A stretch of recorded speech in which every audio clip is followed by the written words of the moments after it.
C programming এর Bangla video টিউটোরিয়ালে আপনাদের সবাইকে স্বাগতম। আমি মোহাম্মদ শরীফ চৌধুরী। আজকের পর্বে আমি স্ট্রিং এর ইনপুটের অ্যাডভান্স কিছু নিয়ে আলোচনা করব।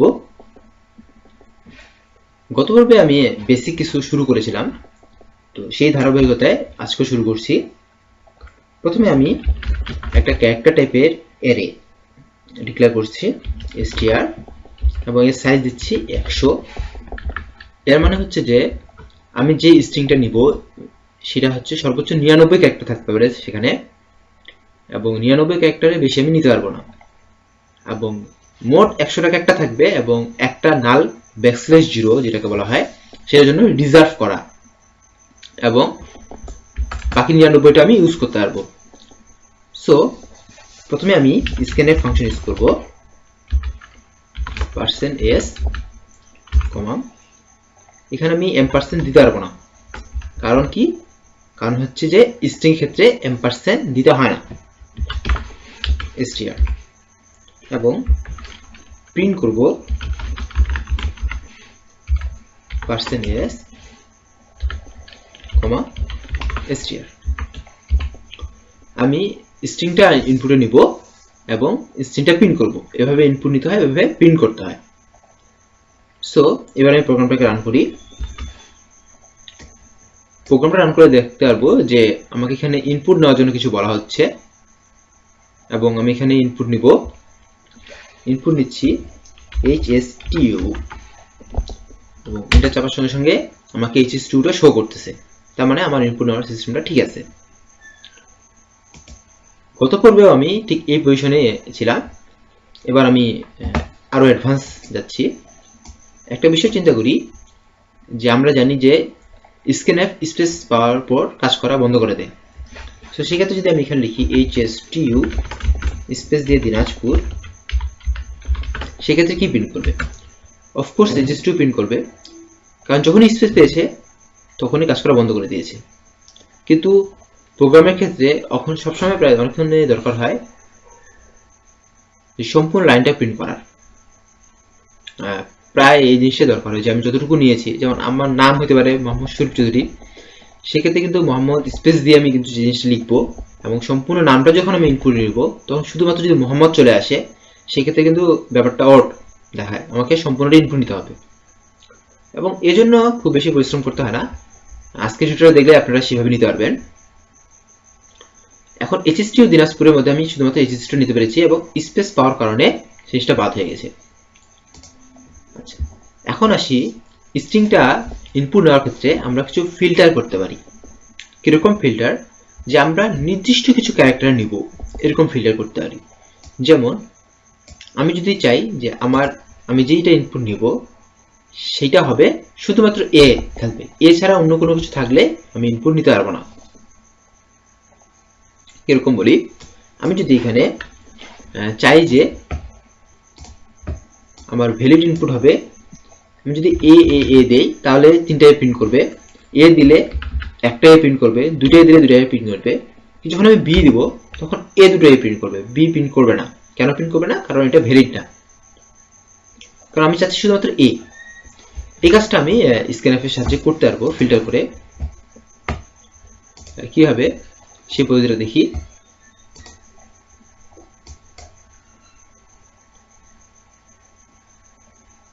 এই কাজটা করার জন্য আমাদের করতে হবে, যেখানে %s লিখেছি সেখানে ব্র্যাকেট, যেটা ব্র্যাকেটের এন্ডিং এবং স্টার্ট এবং এন্ডের মাঝখানে আমরা যেই ক্যারেক্টারটা নিতে চাই ফিল্টার করে শুধুমাত্র সেই ক্যারেক্টারটা দিয়ে দিতে হবে। আমি যদি এটা দিয়ে দিই তাহলে আমি কিছুক্ষণ আগে যে সমস্যাটার কথা বললাম যে শুধুমাত্র এ নিব বি নিব না, সেটা সলভ হয়ে যাবে। যেমন আমি যদি এখানে এ নেই সেক্ষেত্রে এ আউটপুট আসবে, আবার আমি যদি এখানে বি নেই সেক্ষেত্রে কোনো আউটপুট আসবে না, কারণ আমার এটা ভ্যালিড না, এবং এই জন্য এখানে গার্বেজ দেখাচ্ছে। আচ্ছা, আমি যদি এখানে এ এ বি নেই তাহলে এ আসবে, বিটা আসবে না। এরকম যদি একাধিক ক্যারেক্টার হয়, যেমন আমি শুধুমাত্র সব লোয়ার কেসগুলো প্রিন্ট করতে যাচ্ছি, সেক্ষেত্রে কি করবো, এ থেকে যদি আমি জেড দিয়ে দেই তার মানে আমি সব লোয়ার কেসগুলো এখন প্রিন্ট করতে পারবো। এটা হচ্ছে এ থেকে জেড, এটাকে বোঝাচ্ছে। মাঝখানে আমি যদি ড্যাশ দিই, আচ্ছা এখন আমি এটাকে রান করব। রান করে আমি এখানে যদি লিখি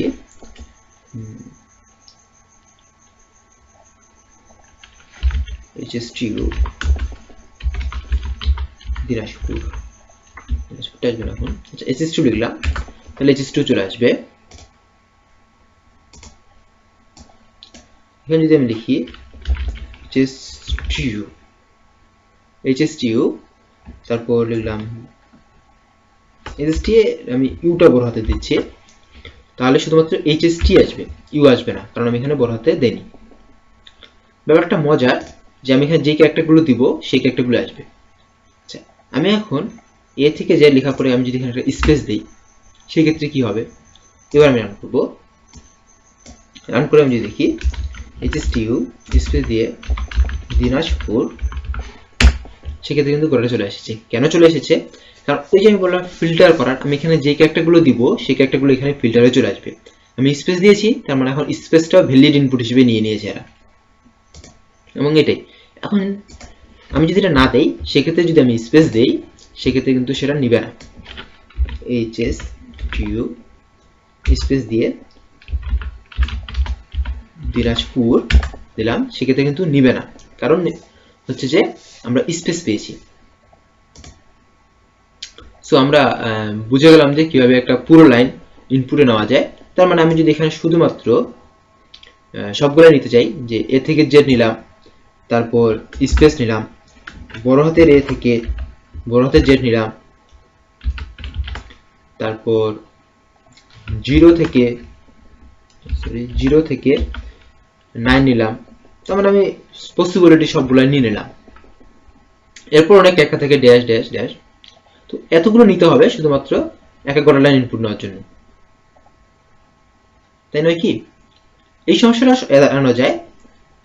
এটা একটা রিভার্স পদ্ধতি আছে, যেমন আমরা এখানে বলেছিলাম যে যেটা দিব এ যদি দেই তার মানে এটা ইনপুট নিবে। রিভার্স পদ্ধতিটা হলো যে আমি এ দেবো, শুধুমাত্র এ ইনপুট নিবে না। যেমন আমি যদি এই ক্ষেত্রে করতে হয়, উপরে একটা এই চিহ্ন দিতে হয়, দিলে টুপি চিহ্ন বলতে পারেন আপনারা। এটা দেওয়ার ফলে হয় যে আমরা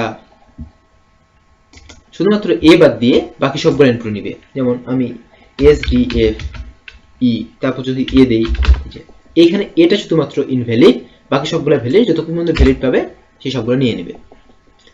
সো তাহলে পুরো লাইন ইনপুট নেওয়ার জন্য আমাদেরকে শুধুমাত্র উপরে দিয়ে \n দেই, নিউ লাইন, শুধুমাত্র নিউ লাইন বাদ দিয়ে বাকি সবগুলো ইনপুট নেবে। সেই ক্ষেত্রে আমরা এখানে যদি HSTU দিনাজপুর 5200 যা দিই না কেন সবগুলো ইনপুট হিসেবে নিয়ে নেবে একটা পুরোপুরি লাইন।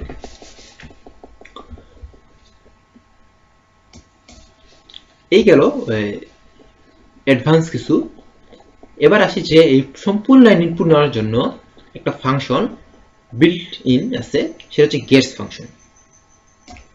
আমরা গেটস ফাংশনের মাধ্যমে সেটা নিতে পারি। গেটস ফাংশনের মাধ্যমে আমরা নিতে পারি। এখানে গেটস দিয়ে আমি যদি str লিখি, তাহলে str এর মধ্যে সম্পূর্ণটাই আসবে, এবং সেটা হচ্ছে লাইন সহ সম্পূর্ণ লাইনে যা যা কিছু আমি ইনপুট দেবো সেটাই। যেমন আমি যদি HSTU দিনাজপুর 5200 সম্পূর্ণটাই সে ইনপুট হিসেবে নিয়ে আউটপুট হিসেবে প্রিন্ট করবে। এখন যে কথাটা, সেই কথাটা হচ্ছে যে গেটসও নেওয়া যায়, স্ক্যানফও নেওয়া যায়, আমরা ইউজ করবো কোনটা? আপনাদের যেটা সুবিধা আপনারা সেটা ইউজ করবেন, যেটা সুবিধা মনে হয়। কিন্তু এখানে কিছু সতর্ক, মানে কিছু জিনিস সতর্কতার সাথে দেখতে হয়। যখন আমরা একটা ইনপুট নিব সেই ক্ষেত্রে আমরা সেই জিনিসটা বুঝতে পারবো না। আমরা এক কাজ করি, এই জিনিসটা আমরা 3টা ইনপুট হিসেবে নিই, তাহলেই আমরা ভালোভাবে বুঝতে পারবো। এবং প্রত্যেকের ক্ষেত্রে যদি আমি নিউ লাইন করে প্রিন্ট করি, প্রিন্ট করলাম, শুধুমাত্র যখন আমরা গেটস ইউজ করব তখন আমি এখানে প্রথমটা হিসেবে দিলাম যে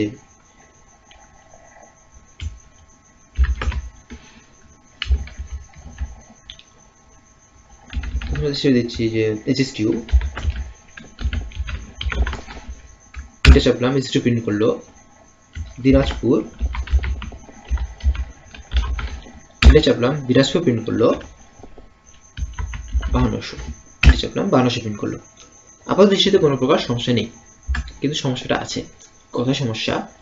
আমরা যদি এইটা যদি আমি স্ক্যান করে নিতাম, স্ক্যানএফ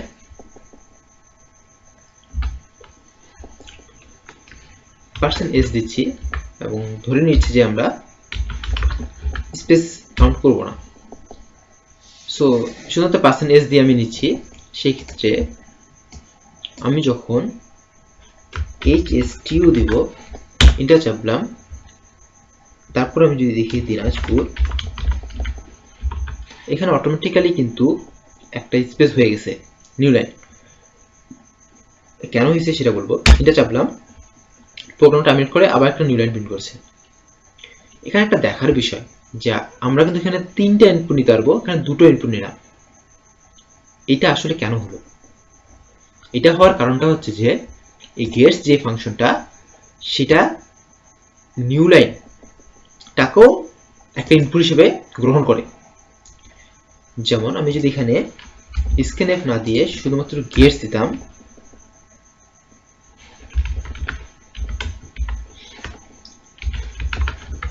গেটস str দিতাম এবং এটাকে যদি আমি রান করি, আমি যদি 3টা নিউ লাইন দেই বা 3টা এন্টার চাপি, তাহলে প্রোগ্রাম টার্মিনেট করে ফেলবে।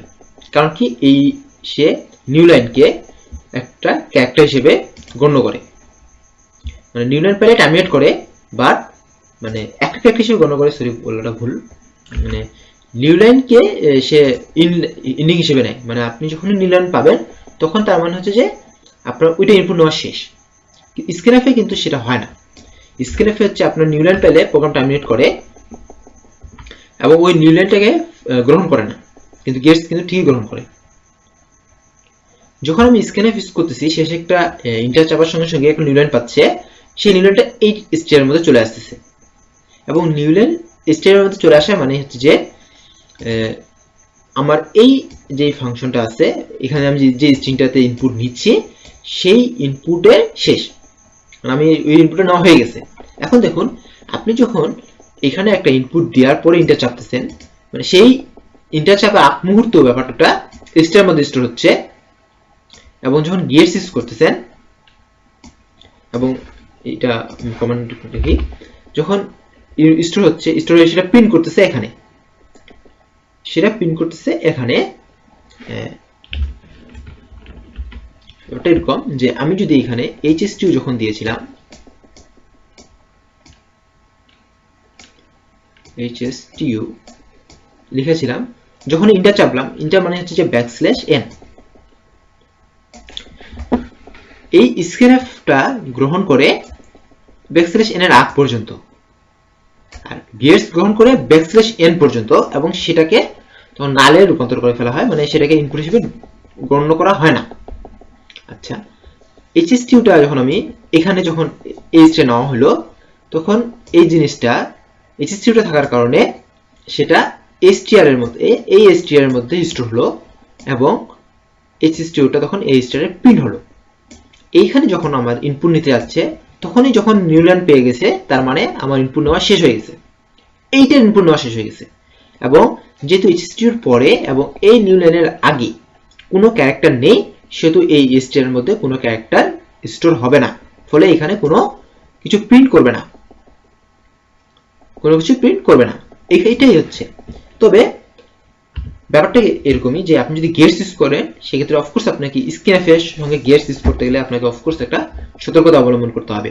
কারণ মনে রাখতে হবে যে নিউ লাইন সহ গেটস ইনপুট নেয়, নিউ লাইনটাকেও গণ্য করেই নেওয়া হয়, এবং নিউ লাইনটাকে কাউন্ট মানে স্টোর করে রাখা হয় না, বাট নিউ লাইনটাকেই কিন্তু ফ্ল্যাগ হিসেবে ধরা হয়, আর স্ক্যানএফে কিন্তু নিউ লাইনের আগ পর্যন্ত ধরা হয়। এই ব্যাপারটার জন্য হয়। কিন্তু এখানে স্ট্রিং নেওয়ার ক্ষেত্রে হয়তো আপনি গেটস ইউজ করতেছেন, বাট ইন্টিজার যদি আপনি এখানে নিতেন, সেই ক্ষেত্রে কিন্তু সমস্যাটা হইতো, নিউ লাইন পাওয়ার সঙ্গে সঙ্গে এই গেটস এর মধ্যে কোনো কিছু আসতো না। সেক্ষেত্রে করণীয় কি? হ্যাঁ, অফকোর্স করণীয় আছে। আমরা যখন ইনপুট নেওয়ার সঙ্গে সঙ্গে এখানে যদি আমি স্টার সি দিয়ে দেই, তাহলে কিন্তু আর এই সমস্যাটা করবে না। প্রতিটা নেওয়ার সময় হয় আপনি তিনটাই স্ক্যানএফ ইউজ করেন, সমস্যা নেই, নিউ লাইন এইভাবে এস ইউজ করে, হয় যেভাবে ইনপুট নেন সেটা তো কোনো সমস্যা নাই, হয় তিনটাই গেটস ইউজ করেন কোনো সমস্যা নাই। বাট স্ক্যানএফ ইউজ করার পর যখনই আপনি গেটস ইউজ করবেন তখন অফকোর্স আপনাকে এই কাজটা করতে হবে। এটা কাজটা মনে হচ্ছে যে আমি একটা ক্যারেক্টার নিব এবং সেটাকে স্কিপ করব, যেটা হচ্ছে যে আমি যখন এইচএসটি উপর নিউ লাইনটা পাচ্ছিল সেটা এই ক্যারেক্টারের মধ্যে ঢুকে যাবে এবং স্কিপ করবে, এবং পরবর্তীতে আসবে পরের একটা লাইন, সেক্ষেত্রে কোনো সমস্যা হবে না। যেমন দেখুন এখানে কোনো সমস্যা হবে না। যেমন এখানে আমি যদি দেখি HSTU এটা চাপলাম, দিনাজপুর এটা চাপলাম এবং তারপর 5200 এটা চাপলাম, কোনো প্রকার সমস্যা হয়নি। সো ধন্যবাদ সবাইকে আমার সাথে থাকার জন্য। দেখা হয় পরের টিউটোরিয়ালে নতুন কোনো টপিকস নিয়ে। ধন্যবাদ সবাইকে।